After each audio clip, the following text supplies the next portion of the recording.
All right. Hello, everyone on the Ugly Mug page. I am super excited to do this specific interview today. If you were able to tune in and watch my previous live video on Tuesday, you may kind of know what to expect. I'm sure if you read the description as well, you kind of have a hint of what we're going to be talking about today. But I'm really excited because I get to talk to my dad. So this is going to be a little bit more of a natural conversation, probably. Might get a few more jokes out of us just because we're really silly when we're together.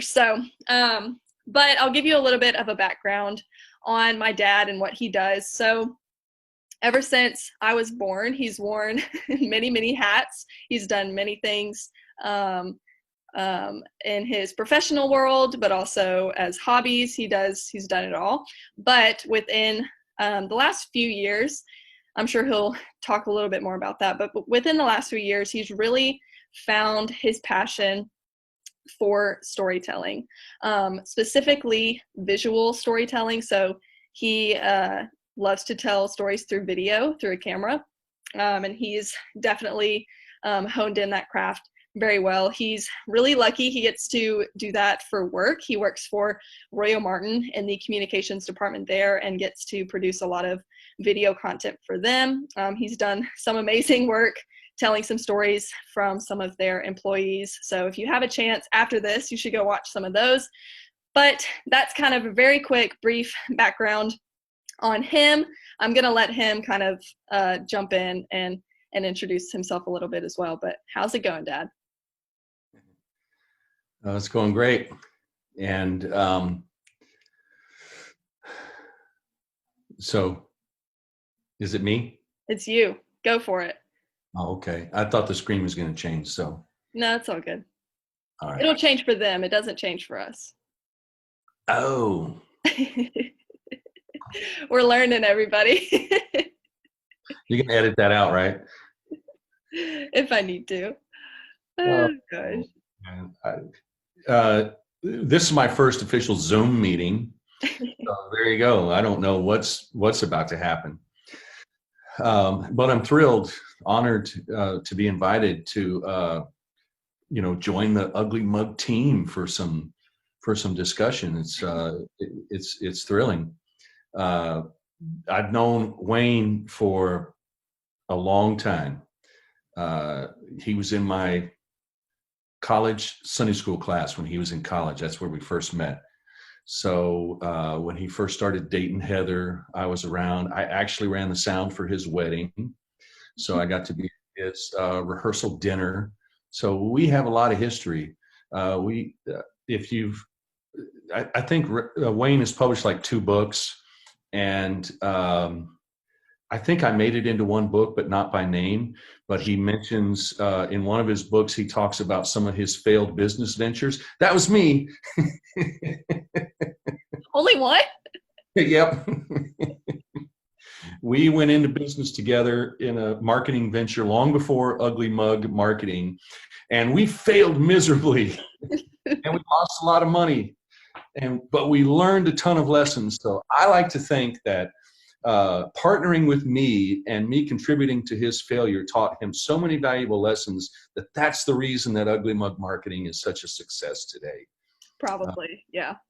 But there's actually I have a ton of Wayne stories, but I'm not going to tell those. But yes, I have done quite a few different things, and I'm a bit of a handyman. Mm-hmm. And for most of my life, I never knew that I had creative energy or even creative insight. I come from a culture where it wasn't really a thing. Mm-hmm. And so I didn't know how to explore that. So it was really, so folks should know you're the youngest of 4. So you have 3 older brothers, and raising the boys, they were all into different things. We did a lot of sports, baseball, all kind of stuff. And when you came along, it kind of changed everything. And along the way, I started to notice that you had a lot of creative energy. And one of the things I always tried to do with all of you kids is to help you find some things that you were good at, so that you could explore those things and then develop some confidence around that. Yeah. So a quick little story to open this about storytelling. One of the first things that happened, I think it was probably around 2005. Wayne would know exactly, but I think it was before Ugly Mug existed. I think Wayne was actually in the lawn business at the time, but he was helping, I struggle with names. The fella that had House of Java, it was the coffee shop that was there before Tamp and Grind. Yeah. And Isidore was his last name, and he has a brother in town, and I get him confused. So anyway, Wayne and him started the first ever Saturday market in Alexandria. So if you know where that big covered parking area is, right across from Tamp and Grind and across from y'all's office. By all the art. What's that? By all of the wall art. Right, all of the wall art, and that VW Bug sits in there. Mm-hmm. So back in the day when people were still using that, Wayne and him started the first ever Saturday market. It was called River City Market, and so Wayne and Heather were selling plants there because he was kind of doing landscaping stuff, and he was trying to get some vendors to go in there to kind of help pump up the the experience. Yeah. So he reached out to me and said, I know you make stuff, man. You can come down here and sell some stuff and, get in. So I'm like, okay. Cause we support our friends, right? Yeah. So I said, all right, we'll get a booth and we'll sell some stuff. So I was making birdhouses and I made some birdhouses and I had some really cool ones back in the day. Yeah, you did. All sort of custom, my own designs, which I didn't know was a thing back then. It's just what I did. And I was going to go to the market and you wanted to go. You were like, how old were you the first time? 2005? Yeah. Probably 7. Yeah, 7 or 8. You were young. You might have been 8 or 9. So I don't know what year it was, but you were making stuff at the house. Well, one of the first things you ever started to make was you take these little plastic beads and you arrange them in a design and you iron them in it and you make these designs. They melt together. You were making stuff with that.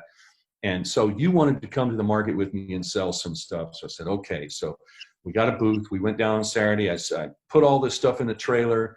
I had this, white plastic table, and I was so careful. I got a tablecloth and set it up and put all the birdhouses up there just right. And I was so excited. I'm going to sell some stuff. And you put these little plastic things up there.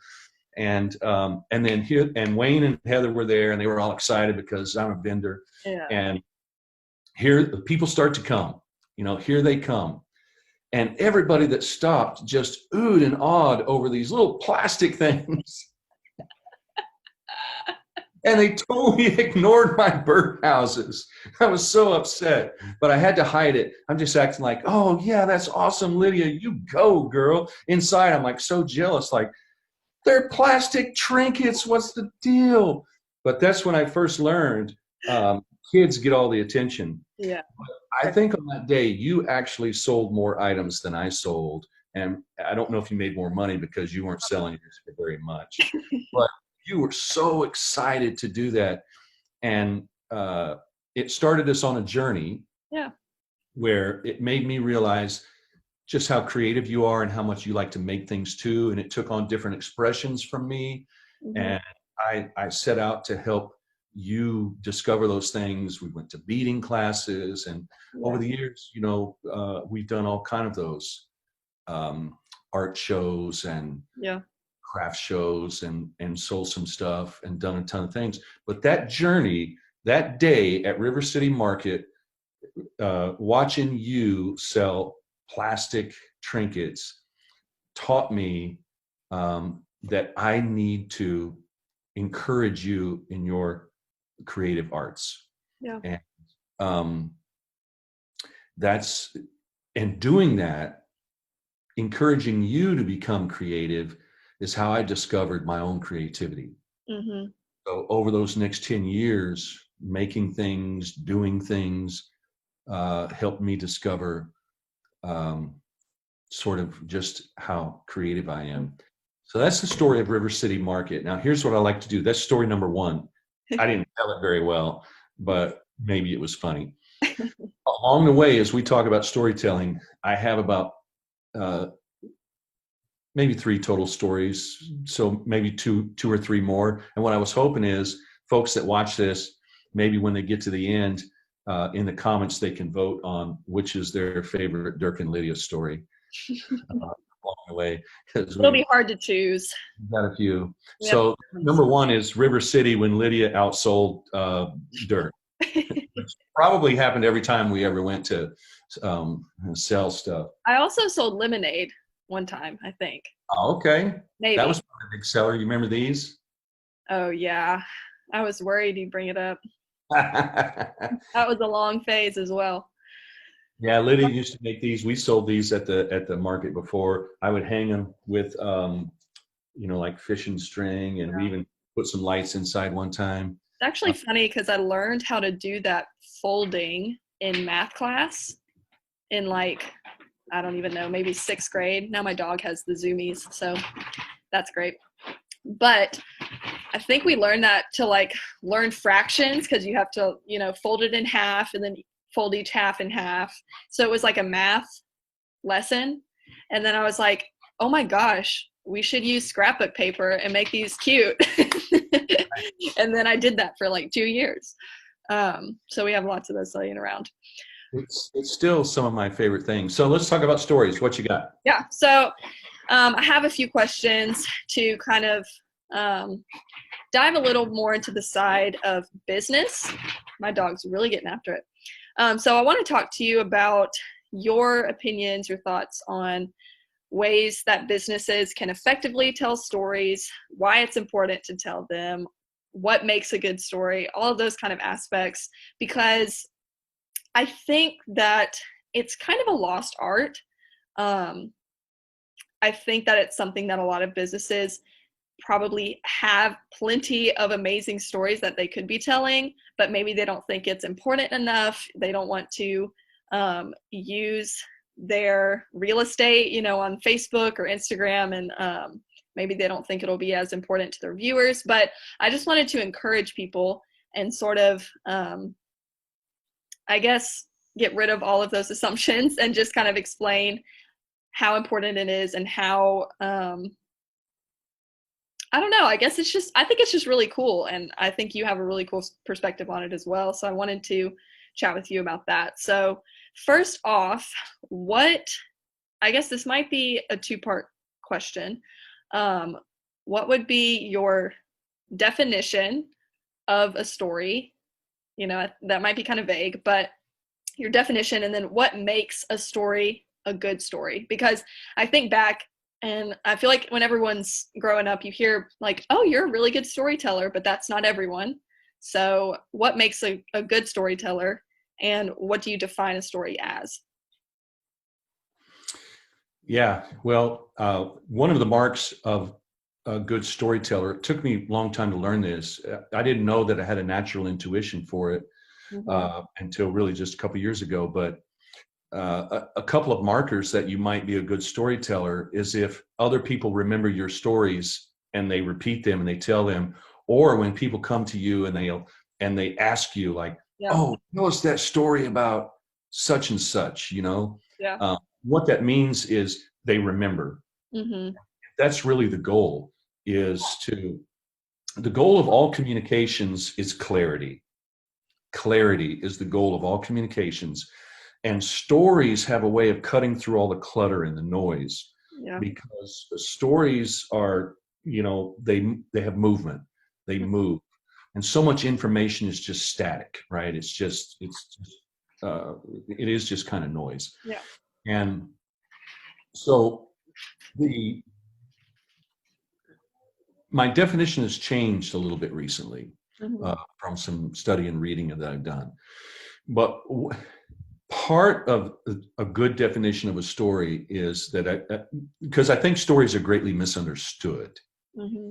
But the number one thing about a real story is it chronicles change. Yeah. So that's different from a series of events. Like sometimes people will just say, this happened, and then this happened, and then this happened, and then this happened. So have you ever heard somebody, you're in a conversation with somebody and they start telling you about an event and they're like, this happened, this happened, this happened. And the next thing you know, you're kind of like, get to the point. Yeah. Da, da, da, da, da. I'm sure people were thinking that when I was telling the River City Market story. What is this even about? I don't always have a good point. Yeah. But sometimes when we just tell a series of events, we start to wonder, where's this thing going? Like you just move in a circle. And so one way to think about it is what makes a good story is change has to happen. Mm-hmm. Like things were like this, something happened, and now things are like this. Yeah. The purest template of that is a before and after. Definitely. So you think of a before and after picture, tells a story. Boy, I used to be huge. Now I'm little. Or in my case, I used to be little. Now I'm huge. Oh gosh, it's still a before and after. But what you have to think about is what happened. Yeah. What happened was I ate too much. That's what happened. So the change that takes place. Mm-hmm. So if all you do is highlight some change, a transformation, it doesn't have to be a huge transformation. It doesn't have to be life-changing. It just has to be something changed. Yeah. What makes a story interesting is when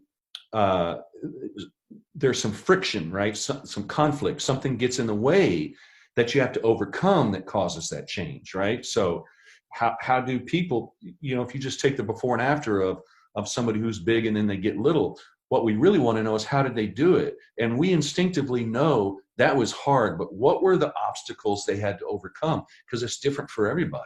Yeah. The things that get in your way are different. So we want to know, that's the story, mm-hmm. is what was the process that took place in order for this change to happen? Yeah. So a good story has changed, but how my definition has grown is, and I wrote it down because I want to get it right.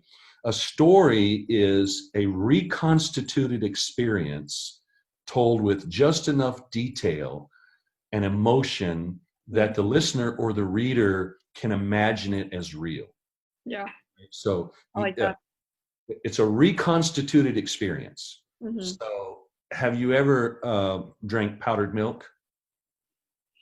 I've had powdered strawberry milk, if that counts. Powdered strawberry milk, even better example. So it's really, it's one of the adjectives for it. It's like reconstituted milk. Yeah. So I don't know what they do to it. They like dry it out or whatever. And then you just add water and it becomes milk again, sort of. But when you drink it, you can sort of imagine it as real. Yeah. So what a good story does is it takes one of your experiences and it reconstitutes it, and you narrate it. You tell the story in a way with just enough detail and emotion, that's the key, mm-hmm. so that when people listen, they experience it, they can imagine as if it was real. Yeah. And to me, that's what a story is. So where a lot of people get it wrong is what a series of events does, like I did this, and I did this, and I did this. There's usually not any detail to it. And what's so common is there's missing any emotion. Yeah. Right. What was the emotion that was underneath of it? Right. Yeah. So if you look, like I tell this River City story, and it's actually one of the first times I ever told it. So I didn't do very well. I would work on it. So even though I didn't tell it very well, there's an emotion that lies underneath of it.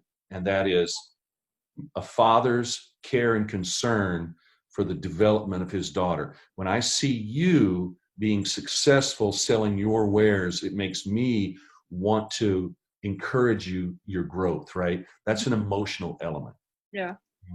So that's a different thing. Yeah. So a lot of stories lack that. Yeah.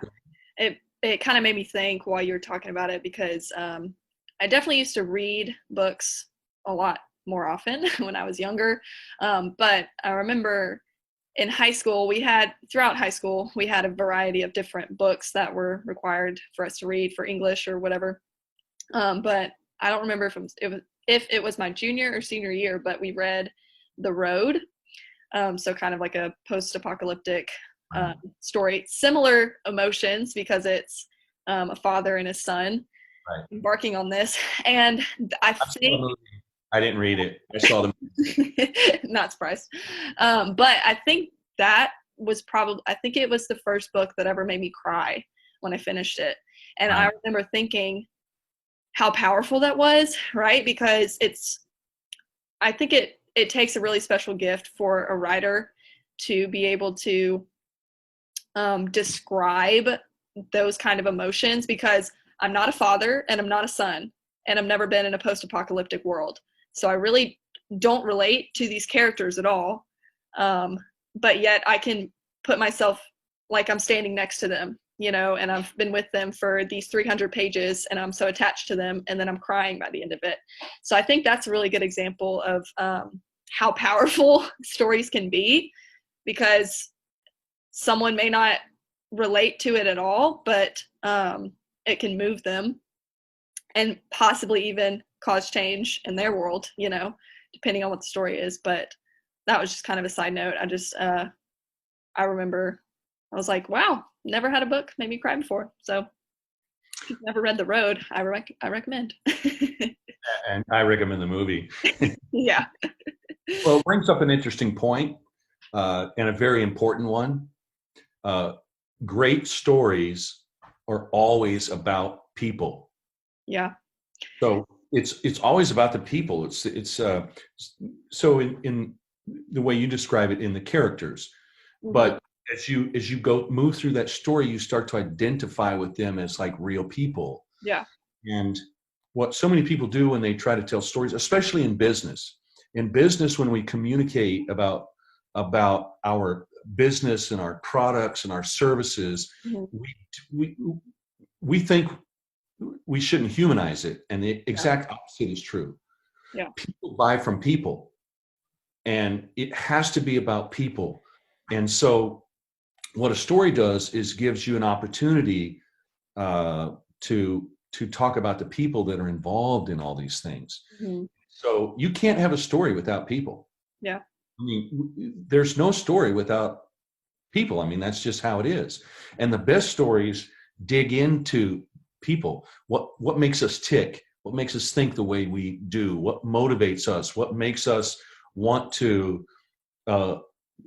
leave our homeland and take our son on the road to escape a certain thing or to go find a certain thing? What drives us? What are the things we care about? All that kind of stuff. That's what makes a story rich. So as a story, chronicles change. It starts here, something gets in the way, and then it ends here. But it's the people navigating that. Yeah. And so how do they do it? And so I've come to love the word when talking about stories. I love the word experience. Yeah. What a story does is it relays the experience. I just spit. Did you see that? Maybe a little. That's a story for another day. You'll get to tell someone. So, and that was totally distracting. We want to know the people. We want to know what makes them tick, why they chose to do it this way, how they navigated through that. And so a great story focuses in on that. And so a lot of times when we communicate in business, we dehumanize. And if all we did is start to emphasize the people more, and so, really a great current example of it is ugly mug marketing. So I've noticed the shift in what you all have been doing over the last year and a half, from talking about your services and your products to highlighting the people. So if when I look at your social media feed, what I see is everybody on your team making an appearance, everybody on your team getting involved. And you guys are finding ways to highlight who you are, how you think, what you do, what you care about, all that kind of stuff. And so now when I think about Ugly Mug marketing, I don't think about a website service. Yeah. I think about Lydia. I think about Hannah B. I think about Hannah A. That's right. Hannah Acosta. Sorry, Hannah. Start with Gonna names. be Hannah crushed. A, Hannah B, Jessica, and Dan. And I think have I met Gina? I don't know. Don't forget Mara. And Mara. Mara. She's also gonna be crushed. I owe her a video. So, and Wayne. So when I think about Ugly Mug, I now start to think about the people. Mm-hmm. That's effective. That's powerful. Yeah. And stories are a way to do that. Yeah, definitely. So, kind of digging into that a little bit, do you have any, obviously, this is different for everyone. Everyone has different stories. Everyone's in a different walk of life, whatever, you're in different industries, but are there any examples you can give of good stories to tell? I know in my live, I kind of mentioned one that I thought might be a good starter for someone kind of dipping their toe into storytelling for their business, but that would be telling the story of how that business was started, especially smaller local businesses, because I think many of those business owners probably fit the mold of that. This is where we were. We wanted to be here, but we had to go through a lot of challenges and changes to get here and start this business. So that was kind of an example I thought of, but do you have any others that come to mind as far as businesses telling stories? Yes. So there's a couple of, I'll call them buckets, okay? Mm-hmm. Like, I've got a list here of like 5 different buckets as story ideas for business. Okay. And it's interesting that you mentioned, what you mentioned is actually kind of a classic category of story. It's called the origin story, right? How we started. But let me be a little bold here and say most people get it wrong because there's some missing elements. And so if we just talk about the origin story, it will give me a chance to kind of highlight how we might approach that through these 5 different buckets, right? So the 5 different buckets are these. One is who I am stories about who I am. Yeah. And that is about how I think, what I care about, what moves me, what drives me, right? The second bucket is teaching stories with a lesson, right? So if I was going to try to make a lesson about, and I talk to every young parent I get a chance to about the notion of building confidence in your kids, that you have them for 18 years. And one of the most important things you can do is give them some confidence in some area. So because when they leave, you can parlay confidence in one thing into confidence in a whole lot of other things. So maybe sports isn't your thing, but if creativity is, then if I help you explore that and you get confidence in that, you will. So I talk to parents a lot about that, and I use stories to do that. So I might use a story like the River City Market story to teach a lesson about how we have to watch for our kids' interests so we can encourage them, right? So that could be a teaching story. It also can be a who I am story. It just depends on how we twist it, right? It's like who I am. I'm a dad that cares a lot about my kids, and and I also care about my friends, right? Like I would make some sacrifices on a Saturday to go sell some birdhouses for the only reason that one of my best buddies asked me to, and I'm going to support his ventures, right? That says who I am as a friend. So a who I am story doesn't have to be like, well, this is who I am and I do these things. You just tell the story and it gives hints of your character. Who I am stories Okay. teaching stories, and then vision stories. Vision stories are the ones about, what makes us tick and the stuff that we care deeply about. Mm-hmm. So, the word that's tossed around in the culture, which I greatly dislike because I think it's so misunderstood, is passion. So we Yeah. think of vision as, this is my future and this is the stuff I'm passionate about. I think if every time we're tempted to use the word passion, if we would replace it with the words what I care deeply about, Yeah. what I care deeply about. And vision stories can be about that. But it's vision stories are looking to the future, right? This is about who we can be. So who I am stories are about who I am right now, present tense. Mm-hmm. Vision stories are about aspiration, who I hope to be, what I hope to achieve, the impact that I maybe hope to have in the world. Vision stories, that's number 3. Number 4 is values in action stories. That is great for business. Yeah. Great for business. So, for example, the stuff that you guys do around your nonprofit work, right? So, what was the most recent thing? I started with the names of things, but Lions Camp. right, Lions Camp. So, um, even just a picture can be a story, Yeah. right? Because it chronicles some change. But if you had a picture, and then in the little caption area, you could tell a real little story if you focus on the before and after, right? Like Yeah. maybe there was a time we weren't so focused on nonprofit stuff, but we have a value of contributing to our community, being part of our community and helping the people who are helping other people. Mm-hmm. And so that's a value that we have. So we put it into play. It's a value in action. We help raise money for nonprofits. Done it for the food bank. You've done it for all kind of stuff, right? The company I work for, Royal Martin, we do all kind of charitable things. And in our social media, you will find a lot of different kind of ways that we're telling the stories about how we put our values into action. Those are great stories for business. That's bucket number 4.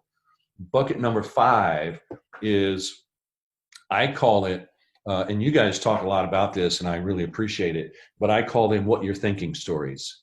Mm-hmm. The way Ugly Mug describes it is enter the conversation that people are already having. Yeah. Right. So if some things that people are already thinking, you can engage in that thought stream, but you can do it through a story.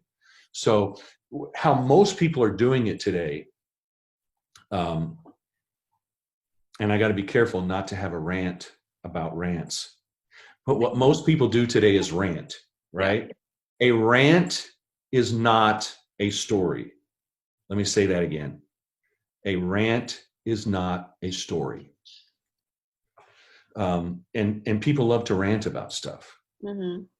And so when you start to see what people are ranting about, it gives you a clue of what they're thinking about. Yeah. And you have an opportunity to tell some stories that enter into that, right? So as an example, Ugly Mug has been doing that. So some of the interviews that y'all have been doing about how businesses are shifting and engaging through the COVID-19 situation help people understand. That's the conversation already happening. Like, man, what are we going to do? How are we going to survive? And you just enter right into it. But there's a way to tell some little anecdotal stories about that would be very, very useful. So the 5 buckets: who I am stories, teaching stories, vision stories, values and action stories, and what you're thinking stories. So what happens is, very often in the origin story, like we have a business, here's how we started. What most people do with that is they just talk about the series of events, right? Like, oh, I had this job and I thought I want to work for myself. And so I did A and I set this up. Oh, I started making birdhouses and then people started to like them. So then I started to make more. And the next thing you know, I've got this business selling birdhouses. And inside of that, what you have to do is find the emotional threads. Yeah. So think of the word experience.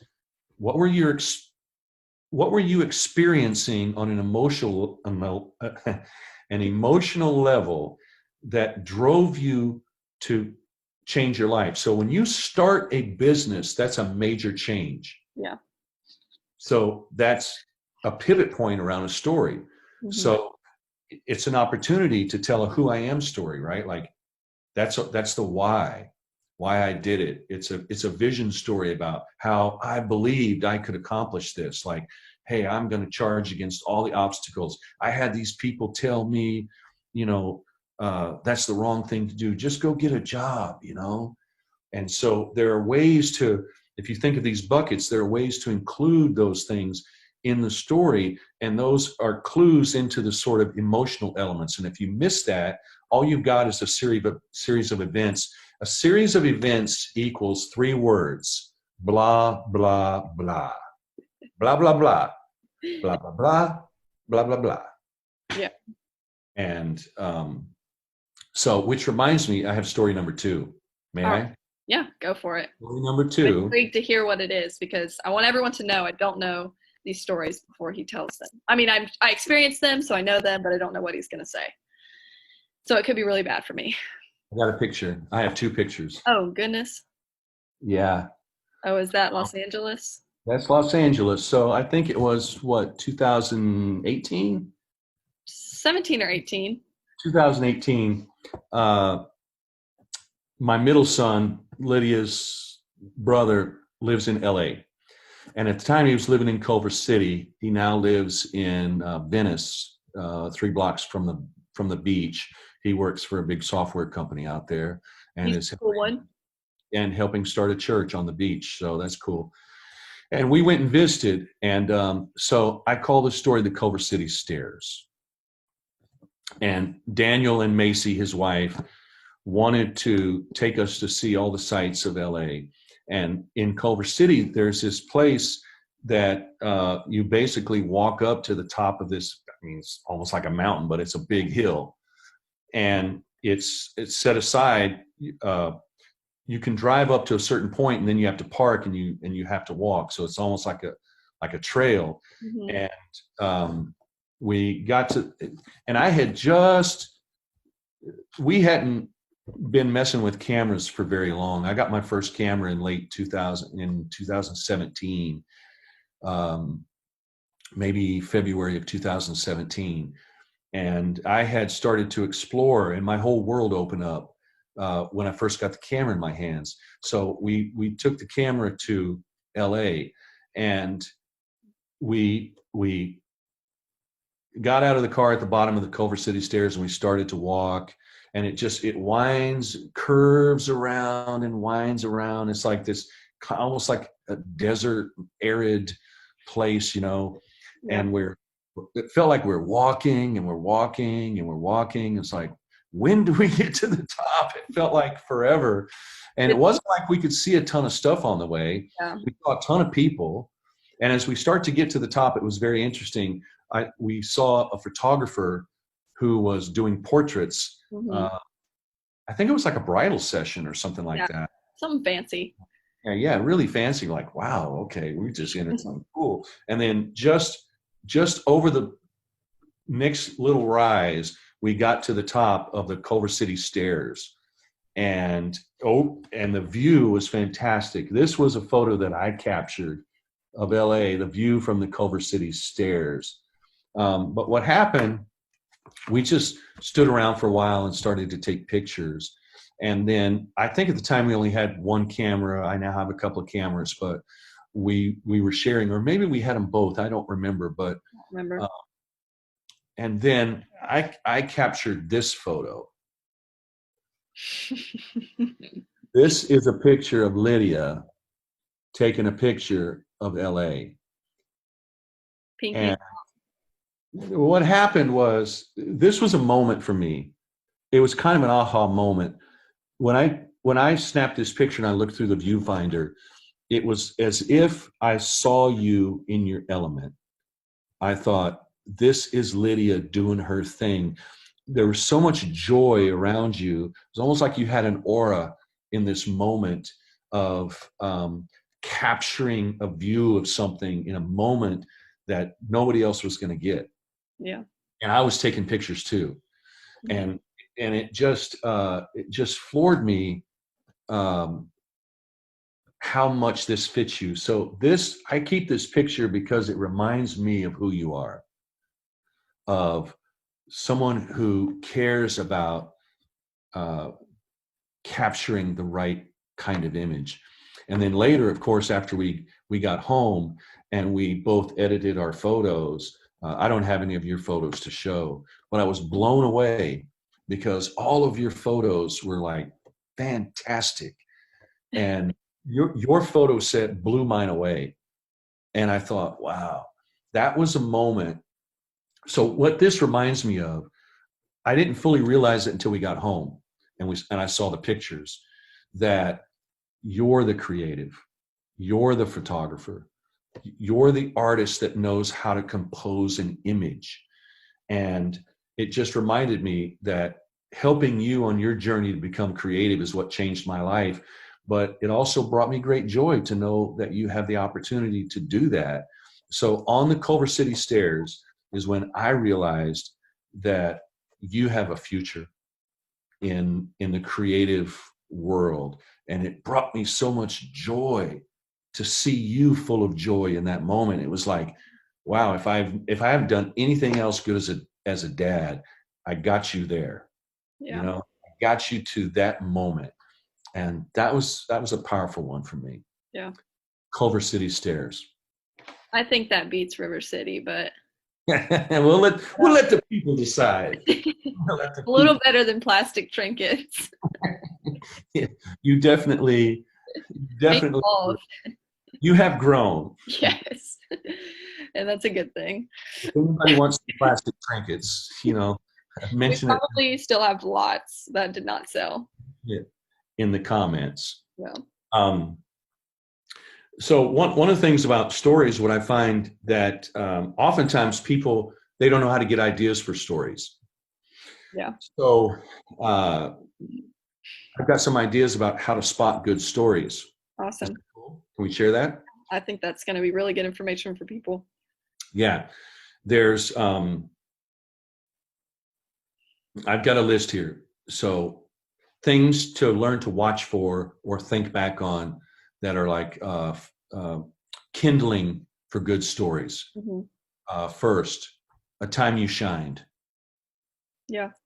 A time you nailed it. It's like, and sometimes so one of the things I love to do is to try to capture a story in one image. That's like what I love to do. Now, even though I'm telling this story, if I showed someone this image, there's an implied story. Yeah. Right? Because it's about somebody and they're doing something. And in an image, by the way, and this is a great tip for social media, anytime an image can capture the transformation, and so there's a couple of ways to do that. One is if you capture action, mm-hmm.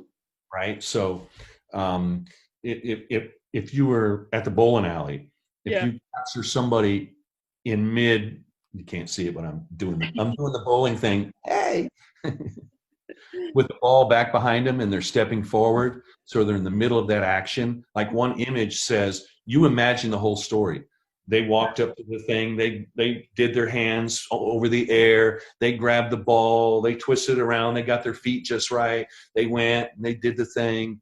And then if the second image was right when the ball strikes the pins and they're like all 10 flying, boom. That's it. That's it. You've got a story. So I love to try to capture it in one image. But so a time you shined, a time you nailed it. So, you see this meme, right? Nailed it. So even if there was just one image of a time that you really nailed it, but sometimes you can tell little stories around that. Yeah. Your successes. Mm-hmm. But you have to be really careful with that And so what tends to happen is sometimes if all you do is share your shining moments, you're doing it wrong. Mm-hmm. People get tired of that. That's why number 2 is a good thing to watch for story spotting is a time you blew it. Yeah. So 1, a time to shine. 2, you blew it, right? Yeah. I could tell some stories that I've blown it as a dad. And I've told some of those stories to my friends. I'm not going to tell them here. They thought that was story number 3. They thought it was. Look, as far as anybody knows, I'm awesome dad number 1. I'm actually pretty bad. But when you learn to tell stories of when you blew it, so that balances you out. Right. It makes And you a human. if you think about the 5 buckets, who I am stories, teaching stories, vision stories, value and action stories, what you're thinking stories, a time you blew it, which category can it fit into really nicely?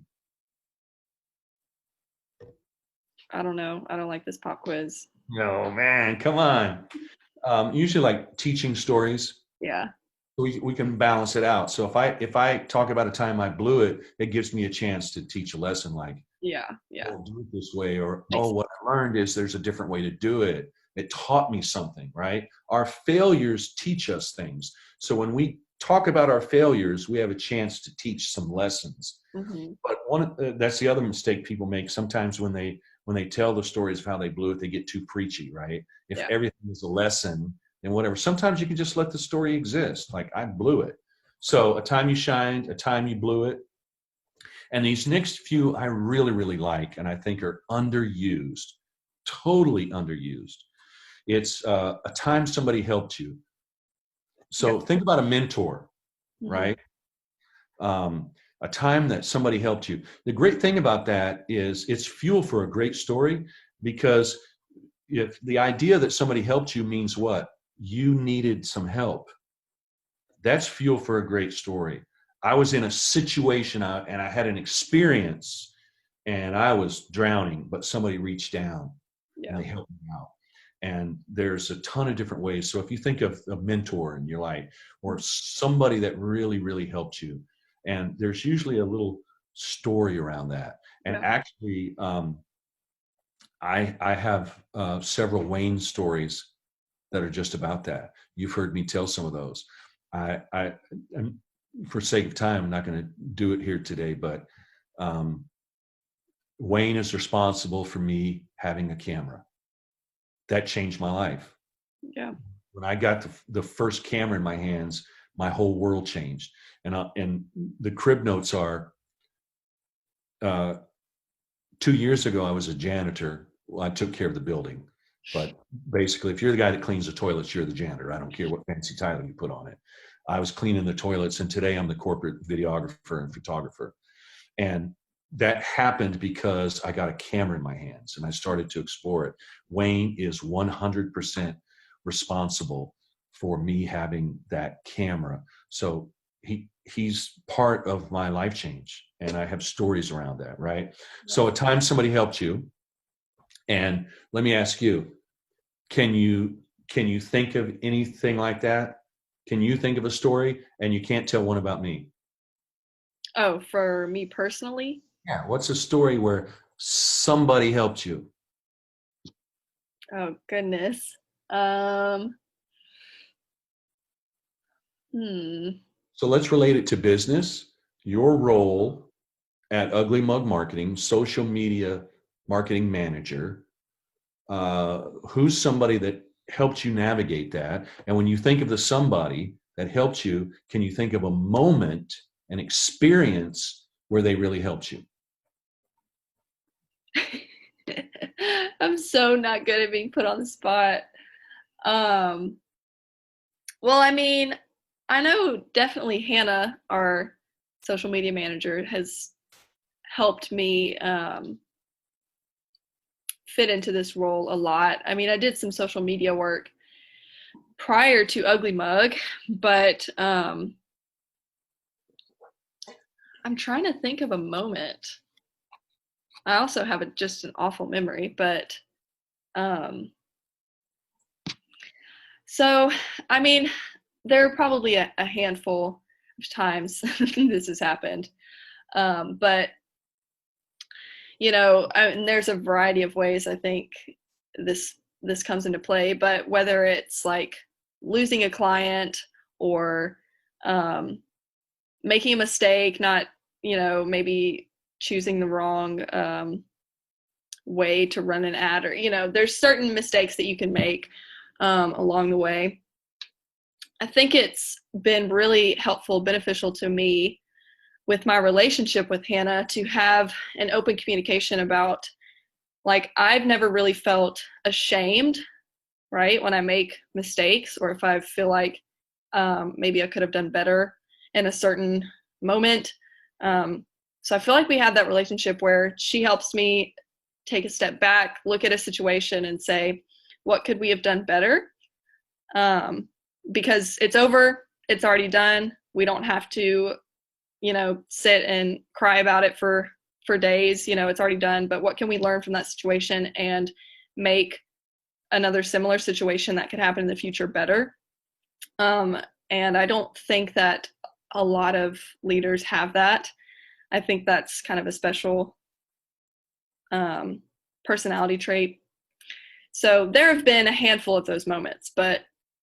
So would you say sort of what is underneath that is she's helpful, she helps you analyze what happened without being judgmental? Yeah. And so as you think through that, I know I put you on the spot, but normally, especially in business, when we're going to tell our stories, we're not put on the spot. And it's actually two lessons here. One is we normally have time to start thinking of stories. So when you get these buckets and when you start to think of it like, okay, what was the time somebody helped me and how could I tell a story around that? And that could make it interesting. And so one of the great things about that is it's automatically focused on people, right? Because it's somebody who helped you. So already you have it forces you to think of a somebody. Yeah. Right, which is in your case, Hannah. Now, so the other things, it's a good chance for me to insert a couple of really practical things. When you talk about people, especially on social media, and when you have really just small segments, small chances to tell a little story, you can't tell everything about somebody. You can't get somebody to know Hannah in one little Facebook post. Yeah. So what you have to do is you have to filter out everything. But the key thing is you have to learn to focus on one attribute. So the way I like to do that is through adjectives, right? So I have a little list of adjectives here, and I can get this to you if anybody wants it. But you can, if you just think about adjectives. So when you start to develop a story like, okay, what was the time somebody helped me? Okay, Hannah helps me navigate through and learn the lessons from the mistakes I make at work, and she helps me improve to make sure I don't make those mistakes again. So what's the adjective? What's the one characteristic you can highlight about Hannah that makes her a powerful mentor to you? And so it's that idea is that she's not judgmental. So if you could put that into one word, like when I look at my list here, one that comes to mind is like empathetic. Yeah. Right? Someone who's empathetic is not judgmental because I think about how you feel. I think about what you're going through. And so that makes a good leader. That makes a good teacher for me to help you learn from your mistakes, that I understand what it's like to make mistakes. So in your story, if you find the adjective, my mentor is empathetic. How do I tell this story so that people understand? And then that becomes a kind of a who she is story, right? Like you're telling about her and it becomes something different. So focusing on just one adjective to describe someone, and even when we tell a story about ourselves, right? What is the one thing we're trying to convey? Definitely. And that helps us filter out. My real problem is I'm not good at my stories are too long and I tell too many details. So, but given time, I can whittle them down. I Yeah. can find the thing, but we usually have time to prepare that. Mm-hmm. And then the other practical tip is, as you work through some of this, get you some what I call hip pocket stories. So little stories that you can keep in your hip pocket, and find some handles in your brain to hang those on. Right. So if you're when you know the sort of typical conversations that come up, like you're out and about and somebody says, "Oh, what do you do?" So if you're like, "Well, I'm a social media marketing manager," but if you wanted to, you could find a story, a who I am story, that tells maybe how you got there, how you became a social media manager, or what you think about it. If you find the one adjective about what drives you, what makes you care about it. And so when somebody asks you, "Oh, I'm a social media manager," you can reframe that to, "I didn't used to be. I used to be this, but one day I discovered um, I have a gift for communications and helping other people understand." Yeah. Now I'm fumbling. Yeah. But so hip pocket stories, but you have to have some intention, right? Give some intention to it, to spotting the stories, the good stories, developing those stories, and learning how to use those stories. So you got a time you shined, a time you blew it, a time somebody helped you. And so what's natural to come behind that is a time somebody hurt you. Yeah. You have to be real careful with these stories. But if I know the kind of stuff that aggravates you, frustrates you, or hurt you, a time that you felt disrespected, a time that you felt mistreated, I start to understand you. And Mm-hmm. it gives me clues um, how to treat you. When you tell those kind of stories, you're training me Yeah. on um, what not to do to hurt you. So Yeah. if you think of like the 5 love languages, and some people are gift giving is their language. They love to receive gifts. And but if so, maybe if you took, maybe somebody hurt you when they gave you something and then took it back, and you were hurt by that. When you tell that story, it helps me understand who you are. The real careful, you have to be really careful that we don't uh, hurt other people when we tell the stories about how they hurt us. So you have to really, a lot of care has to be taken there. But they are good kind of stories. Yeah. Yeah. How how somebody hurt us. And it's in the in the kind of Hollywood world, we would excuse me, think of it as heroes and villains. Mm-hmm. Heroes are the people that help us, and the villains are the people that hurt us. Yeah. And most of our life is really shaped by the people who helped us and the people who hurt us. And so the next two categories are, so the last two were somebody who helped you and then somebody who hurt you.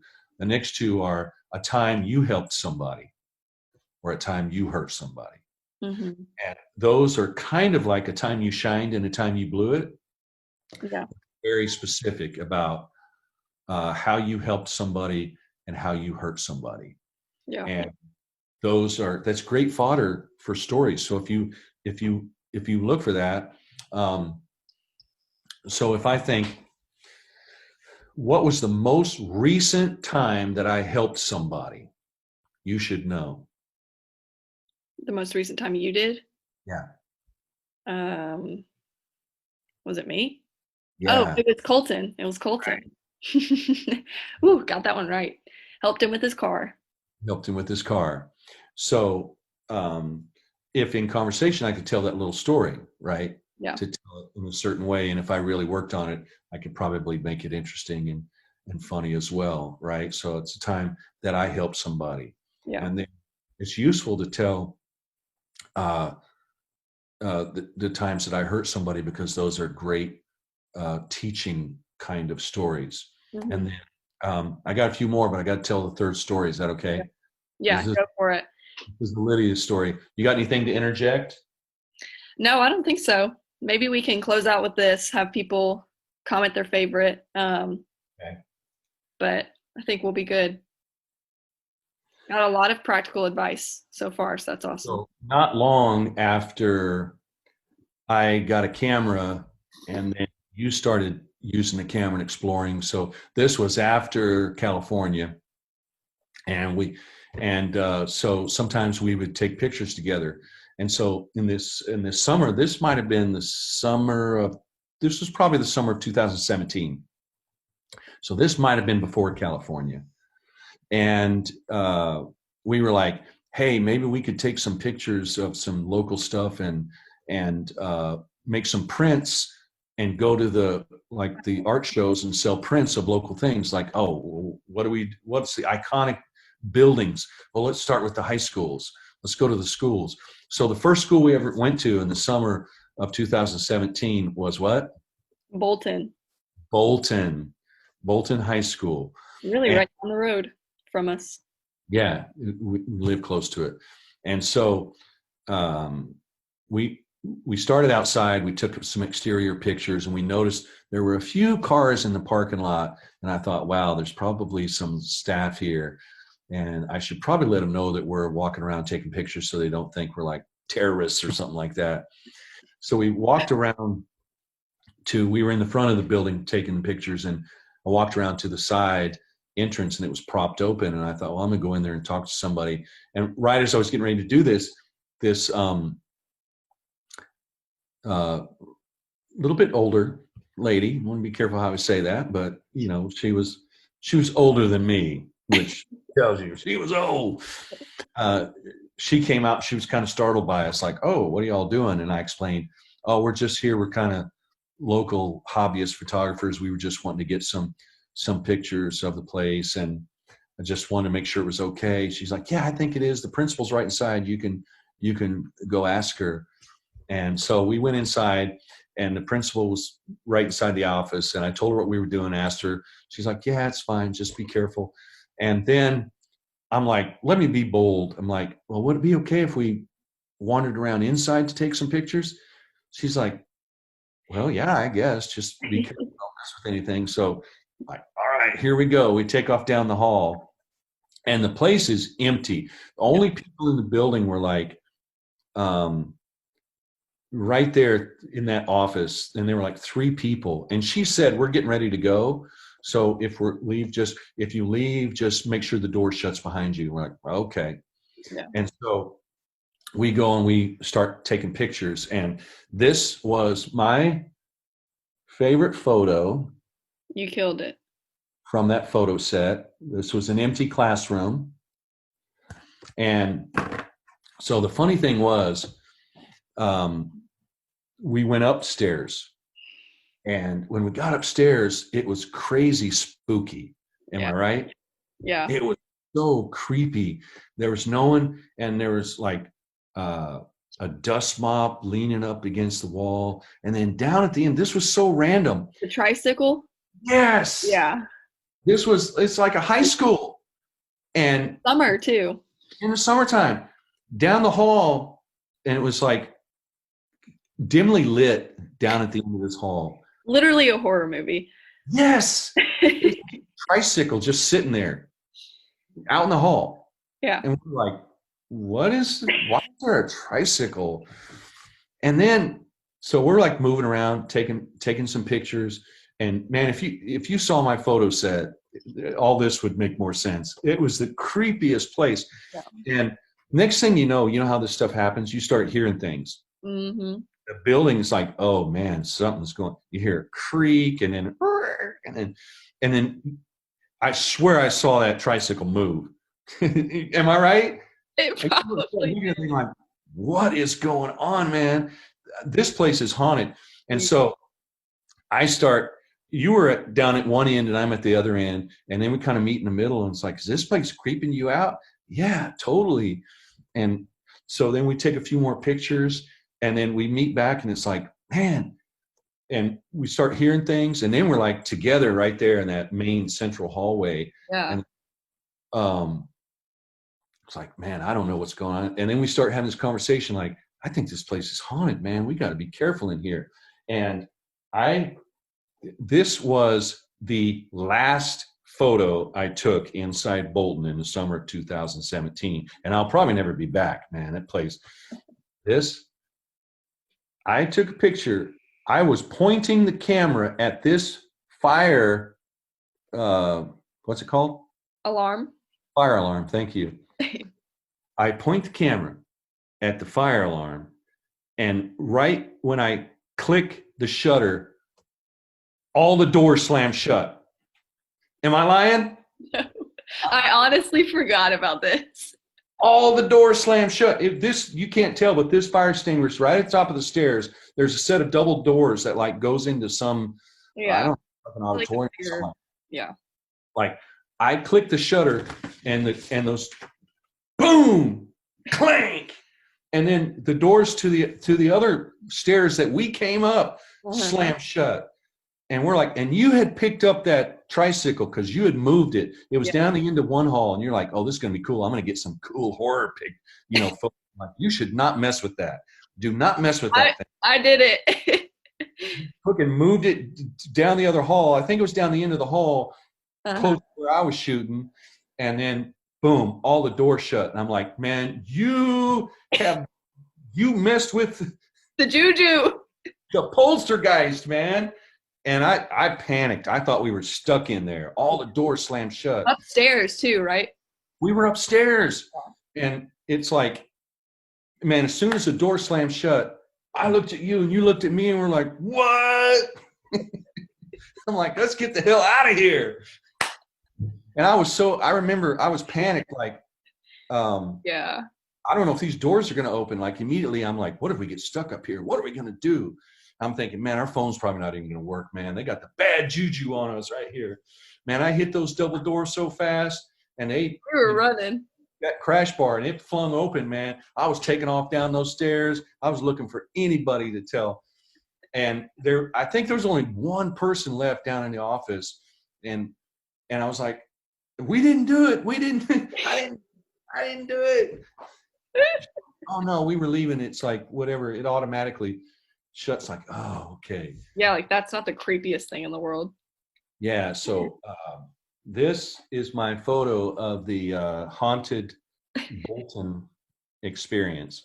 But we did get some good photos. Yeah, we did. I'm not gonna lie, we got some good photos, but they're probably somewhere on your Facebook page if people want to go stalk you and find them. And that scared the poop out of me. Yeah. That was. Then we're downstairs and they have this whatever that word is, taxidermied bear. Yeah. In a glass case staring at you. So we made our way to the football field where it was nice and open. Yeah, the lesson is be careful what you get yourself into to make sure that you can get yourself out of it. Yeah, exactly. But that's one of my fun Lydia stories. It'll be a memory that I cherish because we got to take photos together, explore the same world, and then compare our photos. And once again, all of your photos were better than mine.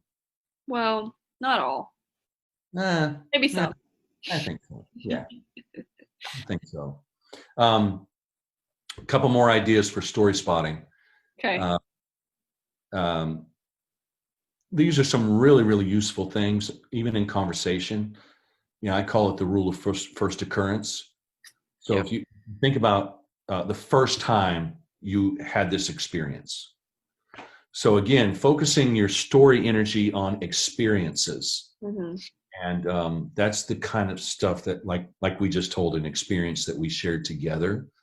And hopefully there was a hint of some emotion in there, which was for us kind of the fear and the fright, and the relief that like, okay, maybe the place wasn't haunted. But a first, in that case, that wasn't a first occurrence, but a great story would be for me to tell about the first time we ever took photos together. Mm-hmm. That may have actually been the first time. It could have been, yeah. Photos together. But if you think about like for business, your first sale, your first customer, your uh, your first discovery. And then, but so when you pair these ideas with the ideas about the other buckets, like who I am stories, maybe uh, your first job. And so I use these in conversation all the time. It's just casual conversation. I'll ask somebody, what was the first thing you ever did that you got paid for it? Mm-hmm. Not even talking about a job, but you did something and somebody paid you money for it. What was it? I don't remember. Yeah, so But you're probably selling something yeah. after those things. No, if you think about those things, that's fuel for good stories. Yeah. First occurrence is the first time, your first car, first time you got in a wreck, first time. And so you can also match first occurrences like with the time you shined, first time you really nailed it, first time you really blew it. And those are templates for good stories. So the exact opposite kind is a last occurrence, right? So you have the first occurrence, you have the last time, or a recent thing, or think of last occurrence can be almost like memorials, right? So this thing is past, it's never going to come back. I know we're never going to have this experience again. So you can tell that story. Another one is a time worth celebrating. So those are sort of achievements. They can be different from a time you shined, but it's something or someone worth celebrating. And this is one of my favorites. And I think actually one of the most useful ones for business and social media. And that is tying a story to a culturally relevant experience. So think of it like current events. Yeah. Like culturally relevant. So like right now, this is not true for me. But if I had ever petted a tiger, I'd be telling that story. You know what I mean? Yeah. If I had ever been around a tiger, if I had, someone that owned a tiger. yeah. It's like anything, it's like tiger stories right now are like super culturally relevant. Yeah. So you can and that also is a way of entering into that what you're thinking stories, the conversation that's already happening. Man, Tiger King is so huge right now. Everybody's talking about it, good, bad, or indifferent. So if you have a way to engage in that, so if you have a story that's somehow culturally relevant, and sometimes they don't even not everything has to have a lesson. Not everything has to have a big point. It's just a way of capturing attention. A lot of times with a good story, all it does is it helps reveal who you are, how you think, and what you do. And that's what people engage with. So over time, they learn to like you or they don't. Yeah. And if they don't like you, bye, Felicia. That is not currently relevant. Just want you to know that. Bye, Felicia's old. Look, there are some things I keep in the hopper, baby. Okay, it's culturally relevant to me. Oh my goodness. And another one, just a couple real quickly, and we'll finish. Stories around what you care deeply about. Yeah. Stuff that you really, really care about, and that's the stuff that's easy to turn into a rant. But if you think about when you're tempted to rant, step back and think, how can I turn this into a story about what I care deeply about? Because when you're tempted to rant, that is the biggest clue about what you really, really care about. Yeah. Because there's a trigger there. Mm-hmm. Whatever triggers you, there's a story. You got to find it. You got to go look for it. And if you'll tell the story instead of telling the rant, you win. Yeah. If you rant, you lose, especially in business. And another one, and this is a gold mine. What makes you feel useful? Mm-hmm. What makes you feel useful? So, like for me, I'm a fix-it guy. Yeah. So actually, like going helping Colton with his car makes me feel really useful. So that's a template to tell a story. Yeah. It's the right, like it made me feel like I actually had some impact. I did something for somebody.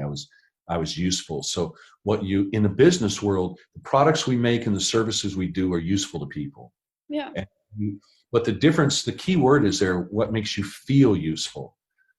And so in the story, you have to tap into that emotional part of it, like the feeling part of how it impacted us when we and then the last point for spotting good stories is an aha moment, and those usually become teaching stories, right? Like Yeah. a big revelation, like Mhm. wow, I just thought of something really important. Yeah. One of the clues to watch for that is we almost always tell somebody about our aha moments, and usually we do it right here. We text somebody, right? So for example, Wayne and I are prone to text, and a lot of times that's the kind of stuff like, wow, it'd be like, or I send him a video, have you seen this? Like this is super cool. And it's like, wow, I didn't think, it made me think about this and that kind of stuff. So when you're communicating to somebody, is a good clue that there's a story underneath it that you can use in your business. And as you start to watch for the chances, and then instead of just saying, I care about injustice, find a way to tell the story. What was an experience you had that highlighted how and why you care about injustice? Yeah. And so it's different, right? So like it is something that your mom and I are really passionate about. We care deeply about injustice in the world. So I have some stories around that. I could tell a story about how my buddy Unk, my buddy Unk was abused and mistreated by the police in Alexandria because they thought he was a kingpin out of New Orleans, simply because he had a record and was trying to help a friend of his. And so they bullied him. There's a whole story there, right? I could tell that story to highlight an injustice that I know about. And all it would do is say, I noticed this, so I care about it. So instead of me holding a picket sign saying, injustice is wrong, tell a story Yeah. Yeah. that chronicles change. It's about people, and it recounts or reconstitutes an experience in such a way with just enough detail and emotion that the listener or the reader can imagine it as real. Yeah. That's what stories are, man. Nice. Bringing it right back around from the Yeah. very top. The bookend. Awesome. All right. So we got through quite a bit of, I think, some really great practical advice.